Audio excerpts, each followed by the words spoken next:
ডাক দিয়েছেন কেন? প্রথমবার যখন আপনারা বসি ফেলাবেন তখন একটু থুতু দিয়ে লাবেন। কত বড় দেখছ?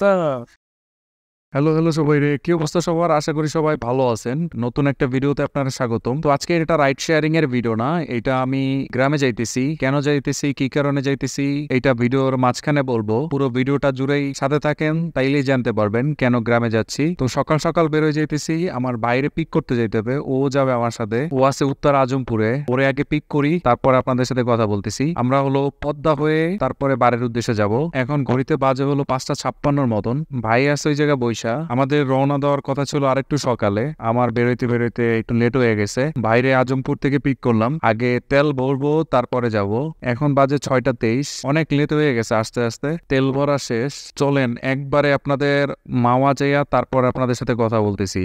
মাওয়া তো হঠাৎ করে গ্রামে যাওয়ার উদ্দেশ্য হয়েছে, আমাদের একটা জমি আছে, ওই জমিটা বিক্রি করতে হবে। আকাশে তো প্রচুর পরিমাণে মেঘ, বাইরে ভাই কোন যে বৃষ্টি নামে আল্লাহ মাহবুব জানে। বাবার অপারেশনের জন্য কিছু টাকা খরচ হয়ে গেছে। এখন আমাদের ওই জমিটা বিক্রি না করলেই না। ওইটার সিগনেচার তারপরে পর্চার ঝামেলা টামেলার কারণে সেই গ্রামে যাইতেছি। আপনারা সবাই দোয়া করেন যেন আসলে সবকিছু সুন্দরভাবে কমপ্লিট হয়। প্রথম টোলটা দিলাম, এই জায়গায় মনে হয় 20 টাকা দেওয়া লাগছে।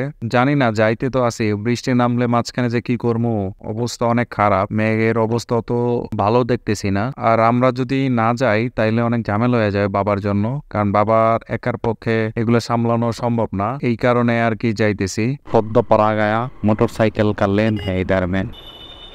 কত জিগা আগে নিছস? टूल देवा शेष हम लोग आ गया আস্তে আস্তে যাবো, কোনো প্যারা নাই। ওই জায়গা দিয়ে কেমনে যাইতে হবে না। আজকে যে পদ্মা সেতুতে যাইতেছি, আজকে আসলে কোনো গতবার যখন গেছিলাম তখন অনেক পলিথিন, সিগারেটের কোষা, বোতল এগুলো পড়া ছিল, কিন্তু এবার যখন যাইতেছি আসলে অনেক সুন্দর আছে। যারাই আসলে পদ্মা সেতুর উপর দিয়ে যান তারা আসলে এইসব জিনিসগুলো ফেলবেন না, ফেললে জিনিসটা নষ্ট হয়ে যায়, দেখতে খারাপ লাগে। আমাদের জিনিস আমরা কেন নষ্ট করবো, তাই না? সুতরাং এইগুলোর বিষয়ে আপনারা একটু সচেতন হন। ফাইনালি কত সময় লাগলো? মাত্র 10 মিনিটের মতনও লাগে না, পদ্মা পার হয়ে গেছি। কত কিলো চললাম দেখ, কত তাড়াতাড়ি চলাইলাম। ও মা, বাইকটা দুইয়া না লাগতো, বেটা একবার পুরো নোংরা হয়ে রয়েছে। আগে পদ্মায় পার হইতে কত সময় লাগতো না, আর এখন পদ্মা পার হইয়াও গেছি। কোন দেশে মার হইতে রে, চিন্তা করা যায়।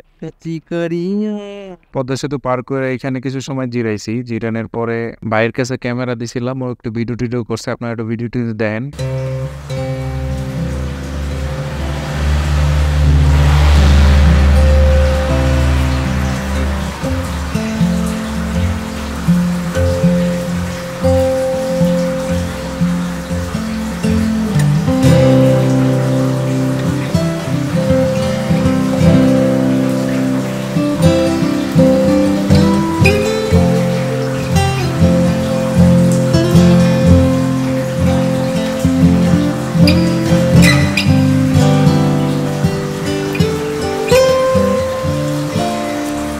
বরিশালের হাইওয়েতে ঢুকে গেছি। সব রোড গুলো খুব খারাপ, বিপজ্জনক, কারণ এইসব রোডের এই যে অটো মোটো গুলা পক পক করে ঢুকাই দেয় ভাই। 8:30টার দিকে আমরা ভাঙা পৌঁছাই যাই। মোটামুটি ধরেন 2 ঘন্টার ভিতরে ভাঙা চলে আসছি। এখানে ছোট একটা বিরতি নিলাম, মানে খাওয়া দাওয়া করলাম। করার পরে বাইকের চেনটা একটু টাইট দিয়ে নিলাম, অনেক ঢিল হয়ে গেছিল।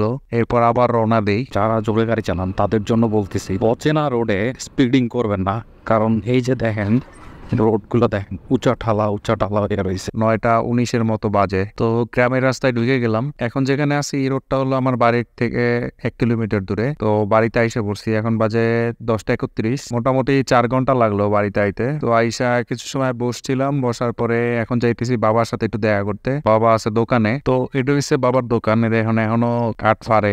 তার একটা বিয়ে করলে কি ভালো হইবে? একটা বিয়ে হলে দুই দলে ভাগাভাগি টানাটানি করবে। এবার ওই দেখবো শোকে দেওয়া যায় আপনাদের? এদিকটা তো কিছু দেয় না। এই যে দেওয়া যাবে? হ্যাঁ দেওয়া যায়।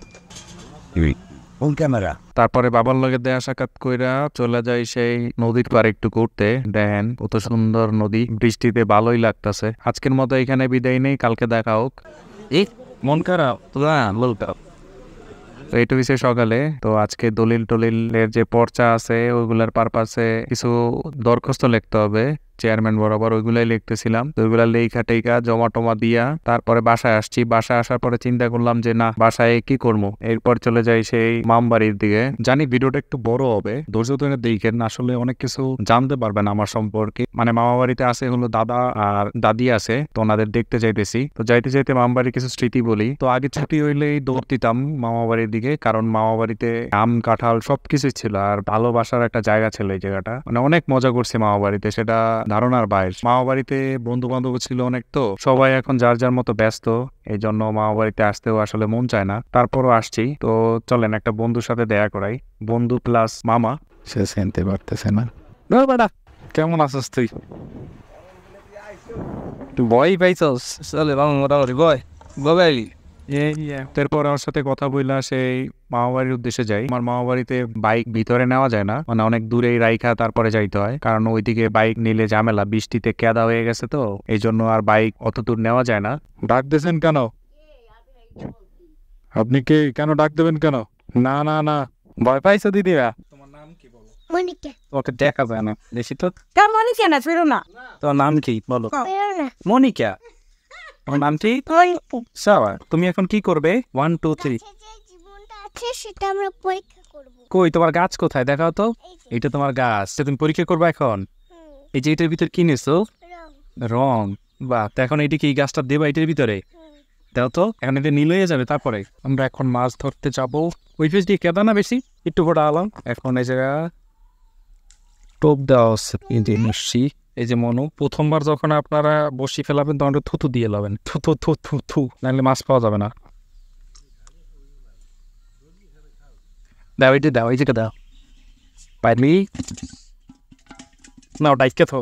এই যে তেলাপুয়া, কিন্তু এটা ছেড়ে দেওয়া হবে। তুমি অনেক খুশি? এটা শিং মাছ, তুমি ছাড়াইতে পারবা? কত বড় দেখছ? ডাব্বাটা উপর দিয়ে উঠাও। হ্যাঁ উঠাও, দাও দাও। হইলো কিছু দুইবার বলে গেছে। এত গেলে হয় কাউ মগো দিকে যায় কারেন্ট যায় না, আবার গেলে কইছে কিটা 3 দিনে আসে না। তোমার দিকের মতো করে কি 1 সপ্তাহ ধরে কারেন্ট দেয় না। কিছু না। সালাম আলাইকুম। সামনে লাগাইছে একটু ভিডিও করার লাগবে, পরের বার এসে তোমার গান শুনবো। পাপা পাপা পা থাও দিন যাও যাই। ভালো থাও। তুমি দিন খাড়ো হইতেছো নাকি?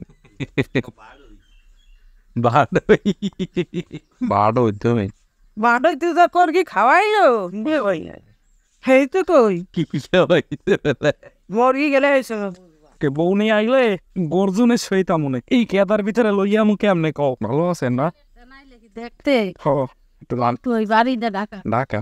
তবে আইসোস কালকে বলে আইসোস, কয়টা বাজে যাইতে? মন খারাপ না আমার মোর বাবার মন তো এখন যাইতেছি বাড়ির উদ্দেশ্যে। মা, আমি আর ভাই গেছিলাম, তো এক রাত্রির ছিলাম। থাকার পরে এখন বাসার উদ্দেশ্যে যাইতেছি। অনেক স্মৃতি রাইখে গেলাম। গ্রামে আসলে ভালো লাগে এই সব দিনগুলা, মাছ ধরা, তারপরে ছোটদের সাথে দুষ্টামি করা, প্রকৃতির মাঝে থাকতেই ভালো লাগে। তো এরপরে এক রাত্রি ছিলাম, পরের দিন দুপুরের দিকে আমরা রওনা করি। ভিতর দিয়ে একটা রোড আছে, এটা দিয়ে একবারে করে বের হয়ে যাই। গেছিলাম বেসিক্যালি আমাদের সিগনেচার লাগতো সেই জমি বিক্রি করার জন্য, এই জন্যই গেছিলাম। আর আমাদের জন্য দোয়া করবেন যেন তাড়াতাড়ি আসলে জমিটা বিক্রি হয়ে যায়। বিক্রি হয়ে গেলে কিছু ধার দেনা আছে, ওইগুলো আসলে শোধ করার জন্য জমিটা বিক্রি করতেছি। গ্রামে গিয়ে কে কে মাছ ধরেন অবশ্যই কমেন্টস করে জানাই যেন। চলে যাইতেছি সেই যান্ত্রিক শহরে। আসলে গ্রাম ছাইরা যাওয়া যে কত কষ্টের, এটা যারা গ্রাম ছাইরা যায় তারাই বুঝে। আর আমি তো ছোটবেলা থেকেই গ্রামে মানুষ, এই জন্য গ্রামে থাকার মজাটাই অন্যরকম। আর কে কে বাসায় গেলে মাছ টাছ ধরেন, দুষ্টামি করেন, অবশ্যই কমেন্টস করে জানাই যেন। ভিডিওটা এই পর্যন্ত দেখার জন্য আপনাকে ধন্যবাদ। অনেক সময় নষ্ট করছি আপনার। ভিডিওটা ভালো লাগলে একটা লাইক দিয়ে যান, না ভালো লাগলে একটা ডিসলাইক দিয়ে যান। আজকের মতন এখানে বিদায় নিতেছি। ভালো থাকবেন, সুস্থ থাকবেন। আল্লাহ হাফেজ।